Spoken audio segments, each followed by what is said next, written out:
Hi everyone, welcome back to my channel. कैसे हो आप सभी? आई एम श्योर कि आप सभी लोग ठीक होंगे। तो चलिए हम लोग आज का वीडियो स्टार्ट करते हैं। इस वीडियो में हम लोग जो है देखने वाले हैं बर्न को एक साथ, मतलब इंट्रोडक्शन भी, डेफिनेशन भी, सारी चीज़ें हम इसी वीडियो में कवर करेंगे। तो चलिए स्टार्ट करते हैं। और हाँ, अगर आपको पीडीएफ नोट्स की रिक्वायरमेंट हो तो डिस्क्रिप्शन में मेरा मेल दिया हुआ है, आप उस पर कॉन्टैक्ट करके पीडीएफ नोट्स ले सकते हो। तो जैसे कि हम सभी को पता है कि बर्न का मतलब क्या होता है, जलना।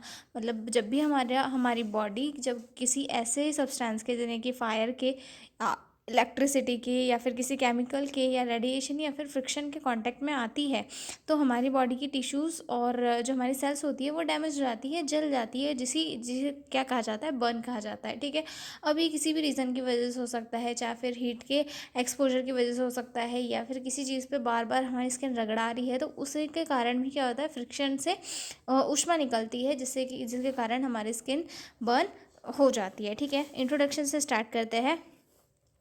A burn is an injury caused by exposure to heat, electricity, chemical, radiation और friction।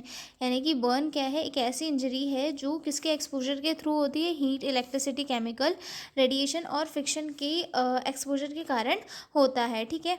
It leads to destruction of skin and sometimes underlying tissue. और इसके कारण क्या होता है, टिश्यूज़ का डिस्ट्रक्शन होता है, और समटाइम टिश्यू के अंदर के जो टिश्यूज़ होते हैं, अंदर की जो हमारी मसल्स होती है, वो भी डैमेज हो जाती है। जब ज़्यादा सीवियर बर्न होता है तो उस कंडीशन में अंदर की जो सेल्स होती है वो भी डैमेज हो जाती है। ठीक है।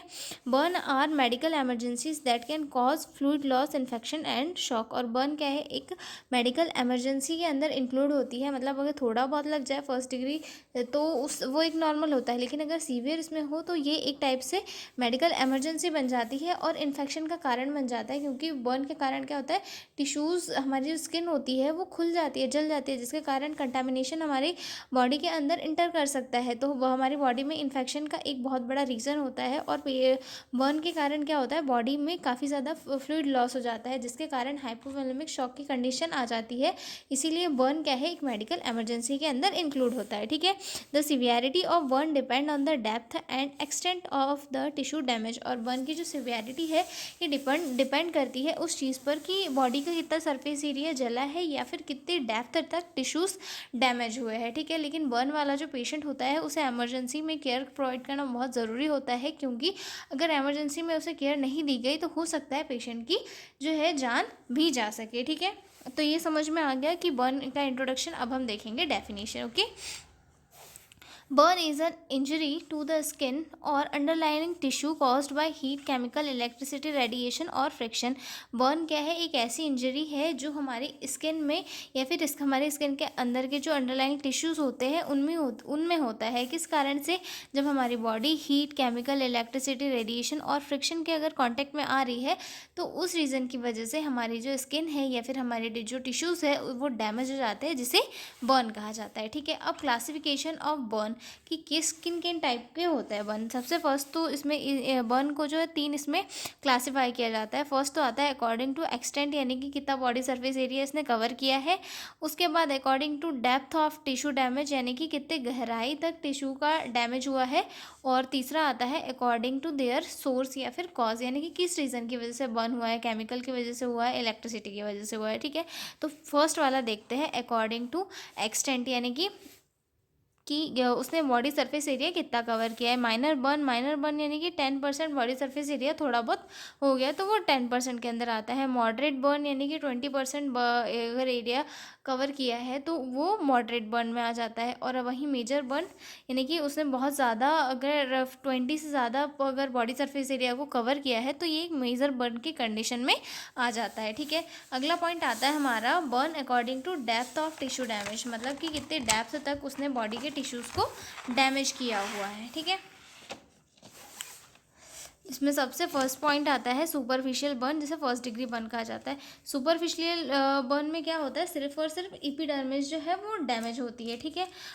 मतलब उसके अंदर तक की सेल्स जो है वो डैमेज नहीं होती है। और मोस्टली जो है ये किसके कारण, माइल्ड सनबर्न वगैरह हो जाता है, तो उस रीज़न की वजह से जो सनबर्न होता है उसे हम फर्स्ट डिग्री बर्न में इंक्लूड करते हैं। उसके बाद जो सेकेंड डिग्री बर्न आता है, जैसे पार्शियल थिकनेस बर्न भी कहा जाता है। ठीक है। इसमें क्या होता है कि जो हमारी डर्मिस और एपिडर्मिस है, मतलब ये जो 2 लेयर दिख रही है ये दोनों डैमेज हो जाती है, ठीक है।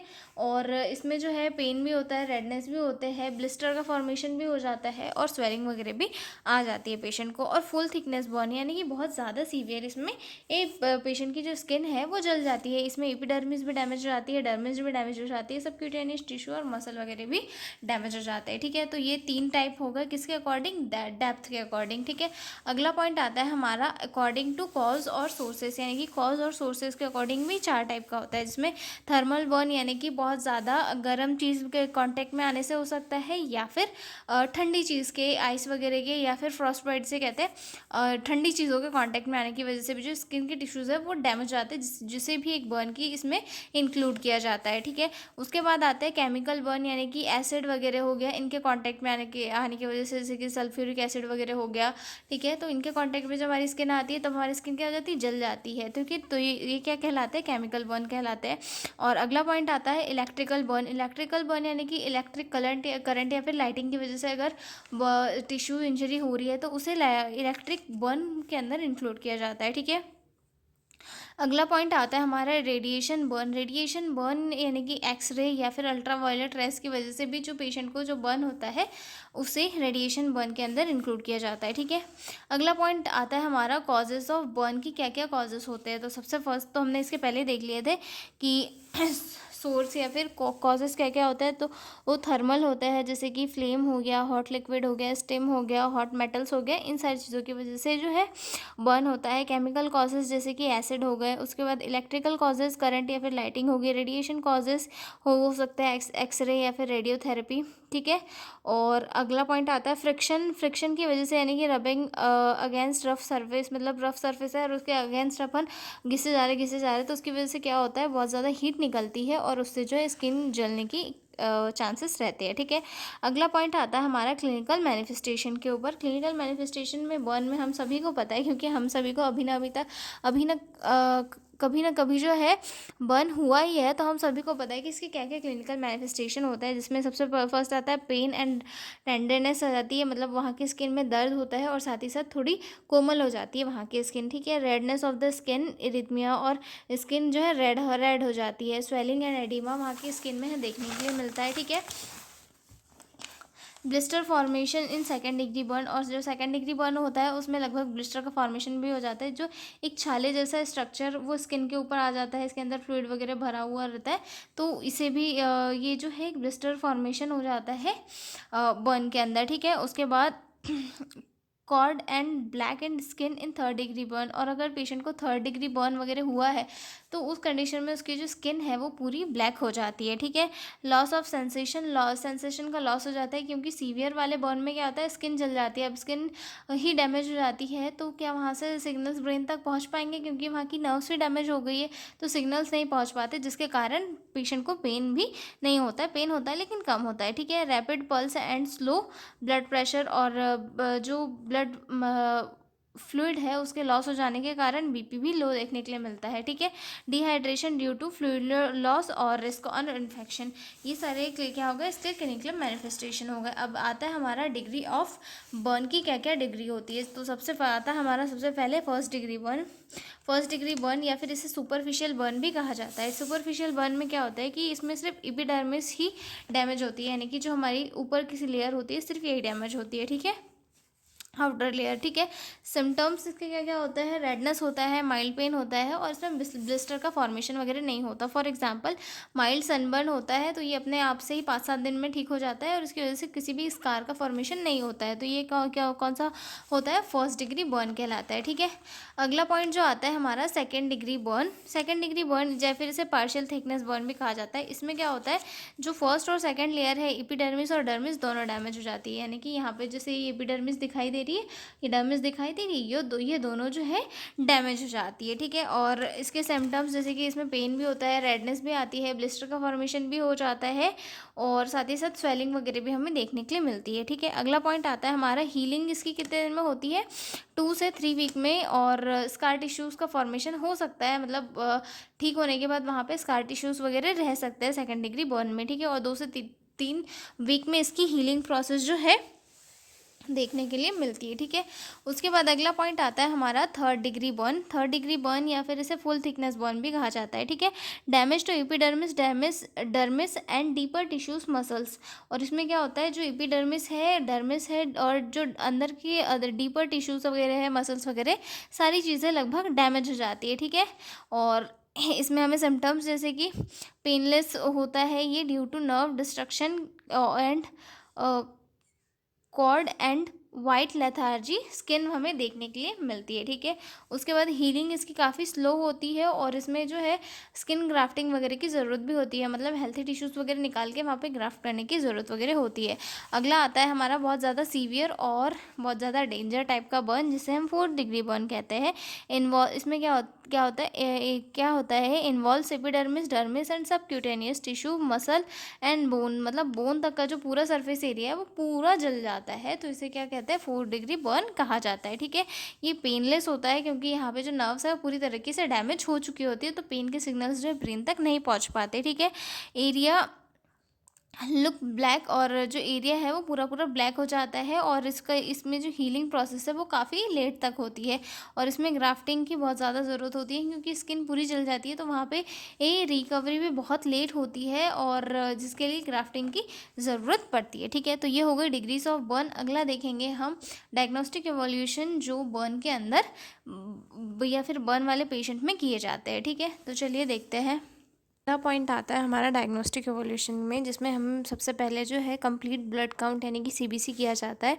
जब सीबीसी करते हैं तो उसमें जो पेशेंट का आरबीसी का काउंट होता है वो हमें बढ़ा हुआ मिलता है एक बर्न पेशेंट का। ठीक है, उसके बाद करते हैं आरटीआर ब्लड गैस टेस्ट, यानी कि जिसे शॉर्ट में एबीजी कहा जाता है। एबीजी में क्या रिजल्ट आते हैं एक बर्न वाले पेशेंट में कि जो CO2 होता है यानी कि कार्बन डाइऑक्साइड का जो लेवल होता है वो थोड़ा हमें बढ़ा हुआ मिलता है। ठीक है, अगला टेस्ट आता है हमारा carboxy haemoglobin test. Carboxy haemoglobin test जो है एक बर्न वाला पेशेंट का किया जाता है, तब उसमें जो उसका लेवल होता है वो मोर देन 15% देखने के लिए मिलता है। तो इसका मतलब ये इस चीज़ को इंडिकेट करता है कि कोई इन्हेलेशनल इंजरी है या फिर कार्बन मोनोऑक्साइड की वजह से कोई भी पॉइजनिंग हुई है। ठीक है, उसके बाद जो है सीरम इलेक्ट्रोलाइट टेस्ट किया जाता है। पेशेंट का जो है सीरम इलेक्ट्रोलाइट टेस्ट किया जाता है। उसके बाद एल्कलाइन फॉस्फेट टेस्ट किया जाता है। सीरम ग्लूकोज एंड एल्ब्यूमिन का भी टेस्ट किया जाता है एक बर्न वाले पेशेंट का। उसके बाद चेस्ट एक्सरे या फिर लंग स्कैन भी किया जाता है, जिससे कोई इन्हेलेशन इंजरी वगैरह तो नहीं हुई है, ये चीज़ें चेक करी जाती है। ठीक है, यूरिन एनालिसिस किया जाता है या फिर जिसे हम यूरिन टेस्ट भी कहते हैं। ठीक है, इलेक्ट्रोकार्डियोग्राम भी किया जाता है और फोटोग्राफी ऑफ बर्न भी किया जाता है। ठीक है, तो ये सारे हो गए डायग्नोस्टिक टेस्ट। अब हम देखेंगे सर्जिकल मैनेजमेंट ऑफ बर्न, उसके बाद जो है मेडिकल मैनेजमेंट से आगे हम लोग कंटिन्यू करेंगे। आगे हम बात करेंगे सर्जिकल मैनेजमेंट ऑफ बर्न की। सर्जिकल मैनेजमेंट में जो है according to their severity, burn की सिवेरिटी के अकॉर्डिंग जो है अलग अलग टाइप से इसका जो सर्जिकल मैनेजमेंट है वो किया जाता है, जिसमें सबसे पहले आता है स्कारटमी। स्कारटमी में क्या किया जाता है, जो बर्न के बाद में स्किन बहुत टाइट और हार्ड हो जाती है और डेड हो जाती है, जिसे स्कार कहा जाता है, तो डॉक्टर उनमें कट लगाता है, उसे रिमूव कर देता है। ठीक है, ताकि अंदर की जो ब्लड टिश्यूज़ है उनमें ब्लड फ्लो हो सके, मतलब वहाँ का जो ब्लड सर्कुलेशन है वो थोड़ा इम्प्रूव हो सके, स्वेलिंग और प्रेशर कम हो सके, और हैंड और लेग में जो गैंग्रेन होता है यानी कि उसका रिस्क कम हो सके। Cutting the tight dead burn skin, जिसे स्कार कहा जाता है, to relieve pressure and improve circulation, use circumferential burns, और इसे जो है सर्कमफेरेंशियल बर्न्स की कंडीशन में यूज़ किया जाता है। ठीक है, उसके बाद जो हमारी अगली सर्जरी आती है उससे वो आती है फेसियोटॉमी। फेसियोटॉमी क्या होता है, ये जो है इसमें भी काफ़ी डीप कट लगाया जाता है, deeper cut through fascia when compartment pressure is very high, done if escharotomy is not enough. और ये कब किया जाता है, जब स्केरोटॉमी इनफ नहीं होती प्रेशर को रिलीव करने के लिए, तो उस कंडीशन में फेसियोटॉमी किया जाता है। ठीक है, फेसियोटॉमी में भी जो है डीप कट लगाया जाता है फेशिया तक, यानी कि स्किन प्लस फेशिया दोनों को कट किया जाता है, और जो प्रेशर है उसे जो थोड़ा रिलीज़ किया जाता है, ताकि जो सर्कुलेशन है वो थोड़ा इम्प्रूव हो सके। उसके बाद जो आता है थर्ड पॉइंट डिब्राइडमेंट, यानी कि वहाँ की जो डेड स्किल है, जो बर्न स्किल है, उसे रिमूव किया जाता है। ठीक है, जो इन्फेक्टेड टिश्यूज़ है, जो मतलब स्किन वगैरह जल गई है, तो उन्हें जो है रिमूव किया जाता है। ठीक है, अगला पॉइंट आता है स्किन ग्राफ्टिंग। स्किन ग्राफ्टिंग में क्या होता है, बॉडी की किसी हेल्थी पार्ट से एक थिन स्किन की लेयर निकाल कर बर्न एरिया के ऊपर लगा दी जाती है। ठीक है, इसमें मतलब अलग अलग टाइप होते हैं, जैसे स्प्लिट थिकनेस ग्राफ्ट होता है, फुल थिकनेस ग्राफ्ट होता है, मैश ग्राफ्ट होता है, शीट ग्राफ्ट होता है। अलग अलग टाइप के जो है इसमें ग्राफ्टिंग की जाती है। और ये क्यों किया जाता है, क्योंकि डीप बर्न वाउंड को कवर करने के लिए जो है मोस्टली ग्राफ्टिंग की जाती है, ताकि हीलिंग फास्ट हो सके और इन्फेक्शन कम कम हो सके, या फिर इन्फेक्शन ना फैल सके। ठीक है, उसके बाद आता है हमारा fifth point, flap surgery. Flap surgery क्या होता है कि बॉडी के किसी एरिया से स्किन, फैट और समटाइम जो है मसल के पार्ट को लेकर बर्न एरिया में शिफ्ट कर दिया जाता है। इसमें ब्लड सप्लाई साथ में ही होती है ग्राफ्ट से, मतलब ग्राफ्ट से जो है ब्लड सप्लाई वगैरह सब साथ में ही होता है। और ये कब किया जाता है, जब बर्न एरिया में बोन या फिर टेंडन वगैरह जो है वो एक्सपोज हो रहा है, मतलब काफ़ी सीवियर लेवल का जो बर्न है अगर वो हो जाता है, तो उस कंडीशन में फ्लैप सर्जरी की जाती है। ठीक है, और जब सिंपल ग्राफ्टिंग जो की जाती है, अगर उससे काम ना चले, तब फ्लैप सर्जरी वगैरह की जाती है। ठीक है, moving skin with attached blood supply to cover deep burn with exposed bone और टेंडन। ठीक है, अगला पॉइंट आता है हमारा सिक्स्थ वाली सर्जरी। ठीक है, कॉन्ट्रैक्चुअल रिलीज। कॉन्ट्रैक्चुअल रिलीज में जो है में क्या होता है कि बर्न के बाद में स्कार टाइट हो जाते हैं, तो जिसके कारण मोमेंट कम हो जाती है। जो डॉक्टर्स होते हैं वो स्कार को कट करके रिलीज कर देता है, फिर ग्राफ्ट या फिर फ्लैट वगैरह लगाता है, मतलब जो फ्लैप सर्जरी वगैरह थी उसके वो लगाता है। ठीक है, surgery release to tight scar tissues and improve movement, for example Z plasty या फिर स्किन ग्राफ्टिंग इसमें इंक्लूड की जाती है। ठीक है, उसके बाद जो हमारी सेवन्थ और लास्ट सर्जिकल मैनेजमेंट आता है वो आता है reconstructive cosmetic surgery. Reconstructive cosmetic surgery क्या होती है, इसमें जो बर्न के जो ओल्ड स्कार को इम्प्रूव किया जाता है, मतलब इसमें जेड प्लास्टी होता है, लेज़र थेरेपी होता है, स्कार रिविज़न होता है, या फिर अदर भी चीज़ें जो है इसमें की जाती है। और ये क्यों किया जाता है, ताकि अपीयरेंस को इम्प्रूव किया जा सके और फंक्शनल्स को इम्प्रूव किया जा सके। मतलब एक तरफ से जो है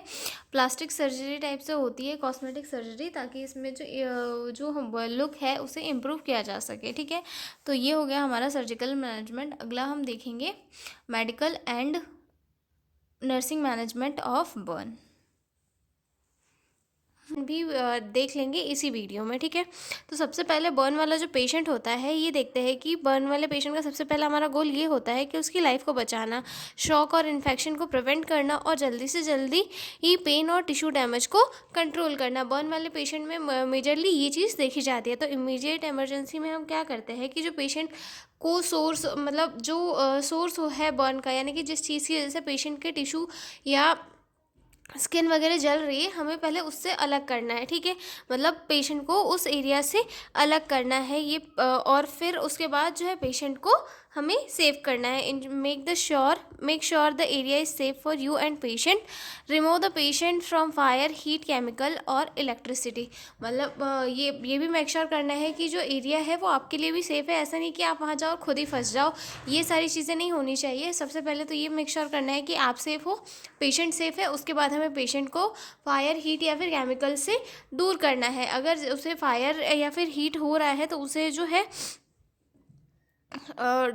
stop drop and roll technique के थ्रू बंद करना है और पेशेंट को वहाँ से हटाना है। और अगर केमिकल की वजह से ये जो है बर्न हो रहा है, तो हमें लगभग 10 से 20 मिनट तक पानी से, एक नॉर्मल पानी से जो है पेशेंट के हाथ को धोते रहना है, ताकि टिश्यू डैमेज कम हो सके। और आइस बिल्कुल नहीं लगानी है, क्योंकि आइस से क्या होता है, जो स्किन है वो और ज़्यादा डैमेज हो सकती है। ठीक है, इलेक्ट्रिक बर्न में पहले स्विच ऑफ करना है और फिर उसके बाद में हमें अदर इंटरवेंशंस करने होते हैं। ठीक है, तो ये हो गया हमारा फर्स्ट पॉइंट। अब सेकंड पॉइंट में आता है हमारा ABC असेसमेंट। ABC असेसमेंट यानी कि airway breathing and circulation assessment. ठीक है, सबसे पहले तो वो बर्न मैनेजमेंट में मोस्ट इंपॉर्टेंट यही चीज़ होती है। ठीक है, एयरवे यानी कि फेस, नेक या फिर चेस्ट वाले एरिया में बर्न तो नहीं है, अगर वहाँ पे बर्न हुआ है तो उससे पेशेंट का एयरवे में इन्फ्लामेशन आ सकती है या फिर वो सूज सकता है, तो जिसके कारण पेशेंट को ब्रीथिंग डिफ़िकल्टी हो सकती है। तो उसके लिए हमें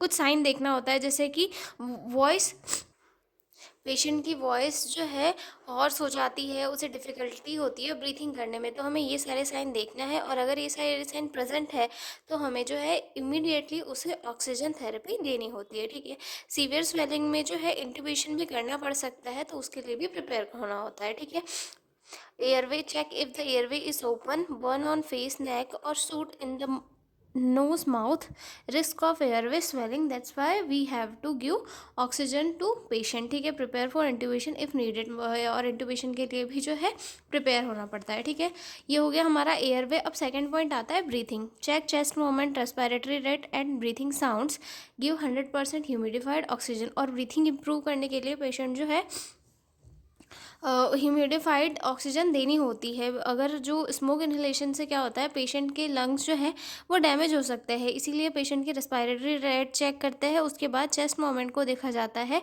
और SpO2 को मॉनिटर करने के बाद में पेशेंट को जो है 100% ह्यूमिडिफाइड ऑक्सीजन दी जाती है, ताकि पेशेंट जो है अच्छे से ब्रीथ कर सके। क्योंकि कार्बन डाइऑक्साइड में आने की वजह, कार्बन डाइऑक्साइड के कांटेक्ट में अगर पेशेंट आ रहा है तो उसकी वजह से और ज़्यादा चीज़ें सीवियर हो सकती है, इसलिए पेशेंट को 100% ह्यूमिडिफाइड ऑक्सीजन दी जाती है। ठीक है, उसके बाद थर्ड पॉइंट आता है हमारा सर्कुलेशन। ABC का थर्ड पॉइंट होता है सर्कुलेशन चेक। इसमें क्या किया जाता है,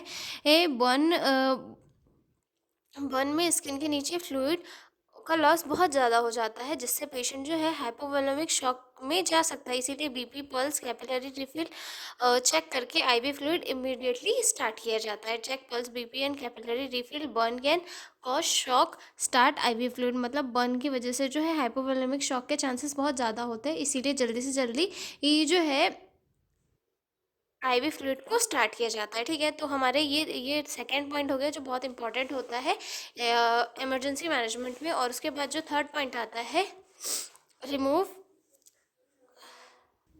कॉन्स्ट्रक्टिंग आइटम्स, यानी कि अगर पेशेंट ने कोई भी रिंग, बैंगल्स वगैरह, बेल्ट्स वगैरह, अगर कुछ टाइट क्लॉथ वगैरह है तो उसे रिमूव करना है, क्योंकि अगर पेशेंट को स्वेलिंग हुई तो उसकी वजह से और ज़्यादा पेशेंट को दिक्कत हो सकती है, तो हमें वो सारी चीज़ें जो है रिमूव करना है। ठीक है, उसके बाद अगला पॉइंट आता है cool the burn not the patient. हमें जो है बर्न को कूल करना है, मतलब बर्न को जो है ठंडा करना है थोड़ा। मतलब बर्न एरिया में कूल रनिंग वाटर 10 से 20 मिनट तक हमें यूज़ करना है, ताकि वो जो है वो ठंडा हो सके, थोड़ा नॉर्मल इसमें आ सके। आइस बिल्कुल नहीं यूज़ करनी है, क्योंकि वो टिश्यू को और ज़्यादा डैमेज हो जाती है। और पेशेंट को जो है हाइपोथर्मिया से बचाने के लिए उसे वार्म क्लॉथ से कवर करना है। ठीक है, run cool water on the burn for 10 to 20 minutes. Do not use ice if it can damage skin. Prevent hypothermia by keeping the patient warm. Okay, fourth point हो गया ये। अगला intervention आता है हमारा, cover the burn area, use sterile gauze or clean cloth. This prevents infection and contamination. Do not apply ointment or creams in the emergency phase। इसके बाद हमें क्या करना है, बर्न को क्लीन क्लॉथ या फिर जो स्टेराइल गॉस पीस होता है उससे कवर करना है, ताकि इन्फेक्शन ना हो और पेन कम हो सके, और कंटामिनेशन से हम जो वुंड है उसे प्रिवेंट कर सके। ठीक है, क्रीम या फिर ऑयल या फिर टूथपेस्ट, ऐसी कोई भी चीज़ें जो है इमरजेंसी फेज में बिल्कुल भी यूज़ नहीं करनी है, क्योंकि हो सकता है इनकी वजह से और ज़्यादा इन्फेक्शन फैल सके। ठीक है, अगला पॉइंट आता है assess the severity of burn, यानी कि हम उसके बाद क्या करेंगे, जो बर्न की सिवियरिटी है वो असेस करेंगे। ठीक है, मतलब total body surface area, TBSA, यानी कि टोटल बॉडी सरफेस एरिया, यानी कि कितने सरफेस में फैली है। और साथ ही साथ इसमें क्या असेस करेंगे कि कितनी डेप्थ तक वो जो बर्न है वो फैला हुआ है, मतलब कितनी डेप्थ तक स्किन डैमेज हुई है। ठीक है, उसके बाद हम सिवियरिटी ऑफ बर्न असेस करेंगे। ठीक है, इसे रूल 9 के थ्रू जो है इसे कैलकुलेट किया जाता है। Use rule 9 to calculate total body surface area, identify burn depth, superficial, partial thickness और फुल थिकनेस, मतलब कितनी अंदर तक जो है डैमेज हुई है स्किन, ठीक है, यानी कि सुपरफिशियल है या फिर पार्शियल थिकनेस है या फिर थर्ड डिग्री हुआ है या फिर फोर्थ डिग्री तक डैमेज हो चुका है, हम ये सारी चीज़ें असेस करेंगे, ठीक है।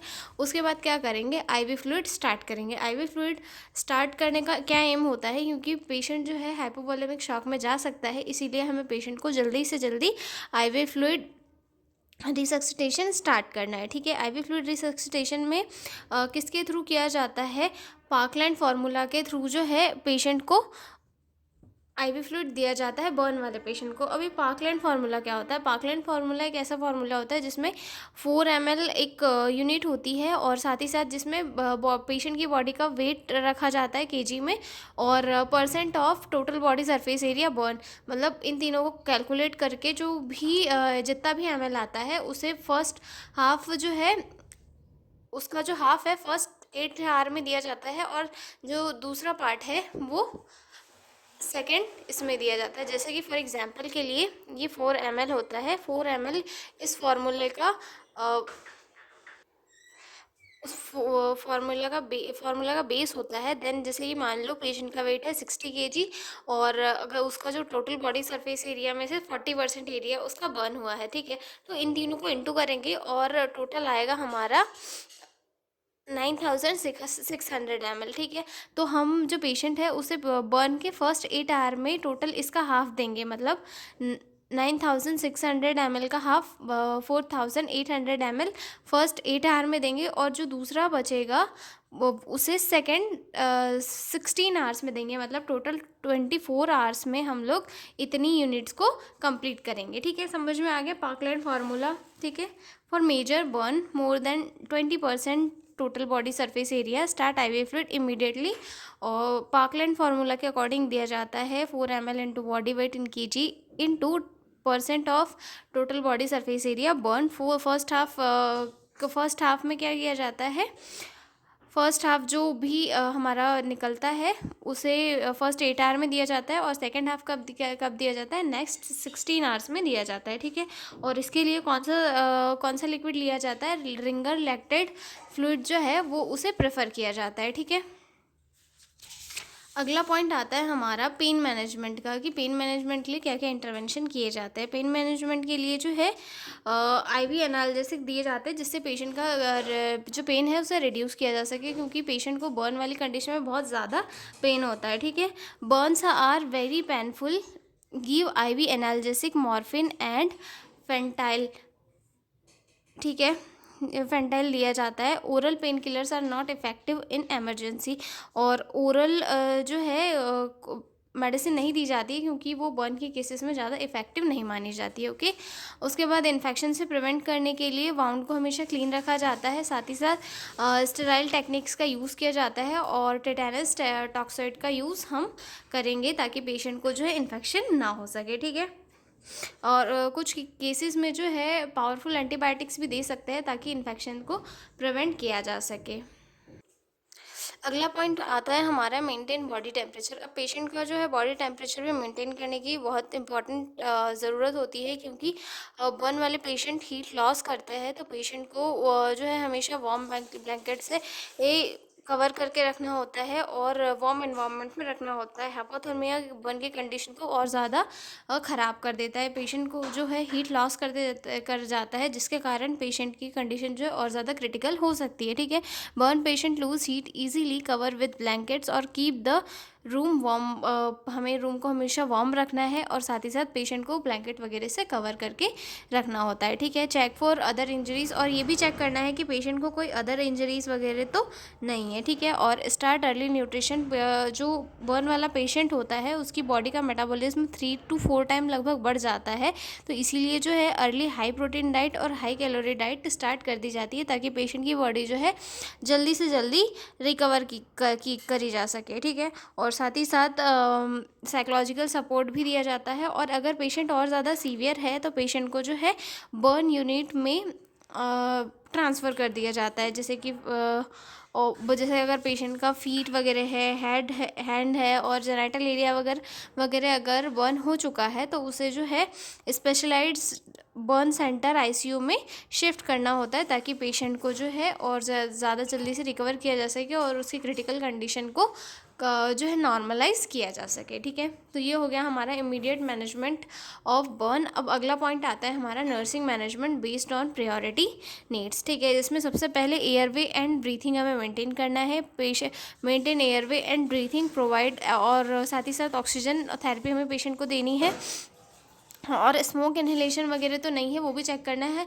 स्मोक इन्हेलेशन चेक करने के लिए जो पेशेंट है वो उसे हमें 1-2 बार खांसने लगाना है। अगर वो नहीं कर पा रहा है वो भी, तो हमें जो है सक्शन के थ्रू जो सेक्रेशन है उन्हें रिमूव करना है, ताकि पेशेंट जो है ठीक से ब्रीथ कर सके, ठीक है। उसके बाद अगला पॉइंट आता है हमारा fluid and electrolyte balance. Fluid और इलेक्ट्रोलाइट बैलेंस करना बहुत ज़रूरी होता है, क्योंकि जो बर्न वाला पेशेंट है वो हाइपोवोलेमिक शॉक की कंडीशन में जा सकता है। इसीलिए हमें जो है आईवी फ्लूइड जल्दी से जल्दी देना स्टार्ट करना होता है। इसे पार्कलैंड फार्मूला के थ्रू जो है आईवी फ्लूइड पेशेंट को दिया जाता है। Maintain IV fluid as prescribed, record intake output, monitor vital sign regularly. और पार्कलैंड फार्मूला के थ्रू जब उसे जो भी मतलब दिया जा रहा है आईवी फ्लूइड, उसके बाद में हमें उसका इनटेक और आउटपुट पूरा मेंटेन करना होता है कि कितना आउटपुट पेशेंट जो है दिन भर में निकाल रहा है, और साथ ही साथ उसके वाइटल साइन रेगुलरली मॉनिटर करने हैं, ठीक है।